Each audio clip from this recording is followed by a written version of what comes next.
Increasing the power of your memory is something that will not only help you in your studies or in your career, but also help you in your daily life. It will help you to remember the answers, definitions, covering the entire syllabus and revising it too as a student. And a sharp memory will also give you much more confidence to write the exams. And this confidence in turn will help you to remain calm even in stressful situations. Some adults face challenge when a husband forgets their marriage anniversary or forgets his wife's birthday. It can lead to a disconnect in the marriage. It's on the funny end, but many times, men tend to forget the birthdays of their wife or their marriage anniversary date and forget to wish it, and the wife feels sad or left out, and there is a no joke and increasing the spice also in the relationship, but it kind of puts the partner in the dilemma, right? So to avoid this dilemma also, memory power can help you. That's why I said that memory power is not only helpful for your life, but it can also help in your career, or the other way around. It can not only help you in your career but also in your life. So hi, I'm Akshay and I've worked as a senior project manager at IIT Bombay since a decade and helping students in various challenges in the career journey.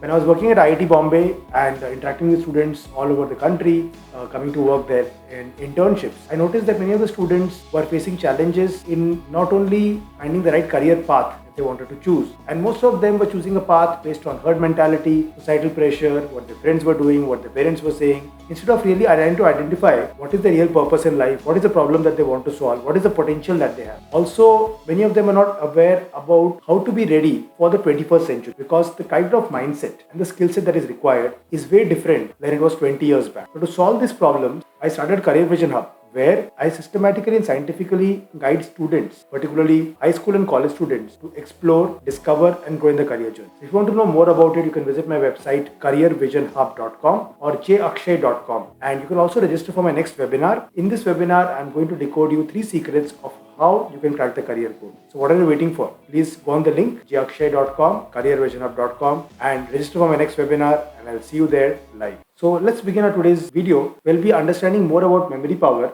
and how to sharpen it. So imagine it's the exam period and Gaurav is sitting in the exam center waiting for the teacher to give him the question paper. He's nervous about the exam. Nervous whether he will remember everything he's learned or not. Soon he gets the question paper and goes through the question. Luckily, all questions asked are on the topics he has some idea of. But the actual struggle is that he doesn't know the exact answer of some of them. He closes his eyes and tries very hard to remember the answer. But he remembers them in bits and pieces. And that moment, all he wishes is, if there was some way, I could remember all of them or some way in a sequence. Because many of the questions that were there, most of them were memory based also. But there were some questions which were application based also, where he need to remember some kind of a concept or formula that he was not able to recall. And that was his dilemma. He was thinking. And he closes his eyes and tries very hard to remember the answers. And he, was just thinking, is there some way, where I could remember everything? So if you find yourself in similar situation, then this video is definitely going to help you. And in this video, we'll be understanding more about memory power and how to sharpen it. So let's begin. So we're going to talk about 8 hacks to increase your memory power.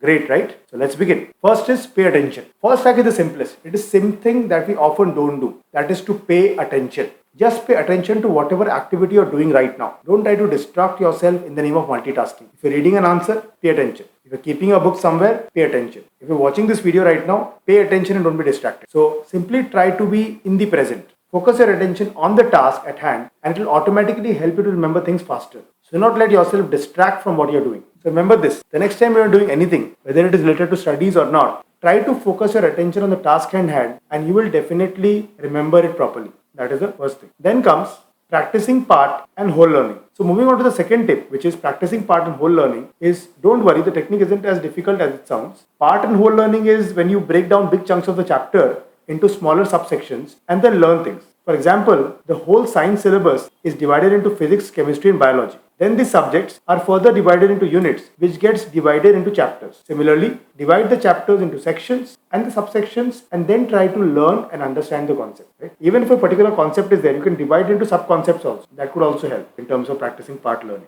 Then comes your third way is to make a logical sense of the information. So whatever piece of information you are trying to read, try to understand what is it trying to imply. For example, it is some definition of a concept of physics. Instead of just mugging up the definition, try to understand what the definition is trying to say. Okay? Like for example, Ohm's law is voltage, okay, equal to current into resistance. So it is saying that what is voltage? Voltage is a product of these two things. So instead of just trying to memorize it, try to understand that okay, there is current, which unit is in ampere, resistance, unit is in ohms, and voltage. So if you want to measure voltage, we need to have a multiplication of current and resistance. So try to make a logical sense of the words, then write down the definition in your own words if possible. So once you understand the concept, you will be easily remember the flow of the technical terms. So please try this out in whatever subject you are studying. Then comes study different subjects at different timings in a day. Confusing, isn't it? So plan your day in such a way that you study different subjects within a day. For example, if you decided to study math from 4 p.m. to 5 p.m., then maybe you can keep English in the next slot and maybe geography after that. So here's a tip how you can plan this. So divide your subjects into 3 categories where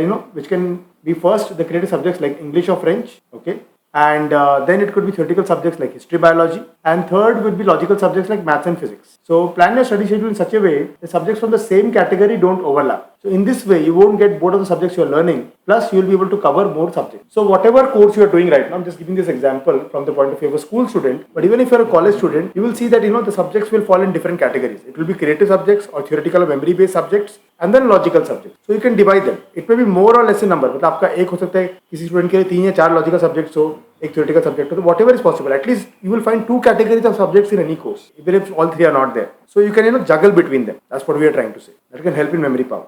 Fifth is make use of most of your senses. So what if you involve your eyes, your mouth, your ears and your hands as well? So it's scientifically proven that more the senses you involve while studying, the better you remember. So the next time you study, do this following. Try to read aloud, listen to what you are reading, recite what you are reading and look at what you are reading. Also make rough notes of what you are reading. So what is happening is that when you are doing this, when you are reciting what you are reading, you are actually engaging your tongue, and you are listening or engaging your ear, and you are looking or engaging your eyes also. If you are making notes, even you are engaging your touch. Right? So if you are able to engage all these senses towards the learning part, that will help you learn and retain faster. So this way you will involve more of your senses while studying, which in turn will help you remember better. Next comes association or linking. So what is this association or linking? Big words, right? No problem. Let me help you to understand better. So you want to go through your science textbook. So where do you go? Where do you find it or go looking for it? Your cupboard of books, right? Why do you do that? It's because you've created a link between your books with the cupboard. Similarly, we make many links in our mind. Like, where is the place I keep my keys? Where is the place I keep my clothes? This is called association or linking. So try to associate what you're learning with something around you. That will help you to easily understand complex concepts. So definitely try linking your concepts with some easier concepts in your day-to-day life. The second last tip is to teach your friends what you've learned. When you teach someone, it's very easy to remember that. Because when you're teaching, you are going deep into that. So teaching others what you know about is an underrated tip of memorizing. But it's really very powerful. Because when you teach the concept, it will help you to understand whether you have a clear idea about the concepts of a particular topic. It's an opportunity to clear your concepts because अगर आप किसी को पढ़ाने वाले हो तो definitely you should know the concept better because you'll be like अगर मेरे को कोई question पूछेगा I have come to teach him so I should be very clear about it. So help your friends in his or her studies also and it will also be an opportunity to be a mentor. Yeah, so these are the 3 areas and you can do this trick with yourself also. Like instead of teaching about you. How is that possible? So imagine you're teaching yourself the topic or that you are a teacher and you're teaching this topic to some students. This way you not only memorize the concepts but also get a better understanding of the topic. So this could be one way, but अगर आपके लिए वो नहीं work कर रहे तो you could have a friend or someone whom you plan कि हाँ मैं ये topic पर अच्छे से करके then I'm going to teach that person. Then comes nutrition exercise. So nutrition exercise is also an equally important element that can help us to increase our memory power. Exercising doesn't only improve our fitness levels but also will help to develop a healthier brain. By running, cycling, swimming or whatever form of exercise you like, you can strengthen the connections between brain cells. So exercise for at least 30 minutes, 5 times a week. Specific vitamins and nutrients can also boost brain power in many ways. So here are some nutrients helpful in giving that boost to your mind. Nutrients like zinc, iodine, vitamin B6, B12 and omega should be consumed more. Also, a very, very important thing that I want to mention to all of you is that revising the concepts is very, very important. It's very important to go through those concepts, to understand them deeply and apply them. Also, जैसे क्या होता है कि if you study some particular topic, then if you revise them in the next 2 days, then after a few days, if you keep on revising them on a regular basis, then that will actually help you to retain them well. Especially if you revise them quickly after you have studied the concept for the first time. So revision is also a very, very important tool. Also, it's very important to take proper rest and relaxation, at least 7 to 8 hours of sleep per day to have a sharper memory. So I hope these tips will help you to sharpen your memory and ace your studies, exams and career well. So if you really found this video helpful and you feel that this can help you to increase your memory power, please like the video. And also I would suggest that if you know any of your friends, students who are struggling with their memory power and it can help them, please do share it with them so that they can apply it in their life and get benefited. Also, if you like my videos or you watched my videos earlier and you feel that there are value in them, I would encourage you to subscribe to this channel so that the next video on career guidance comes straight to you. But if you're not convinced, no issue. Go through other videos on the channel. Only if you're feeling ready and convinced, then I would suggest you subscribe to this channel. Thank you very much and all the best.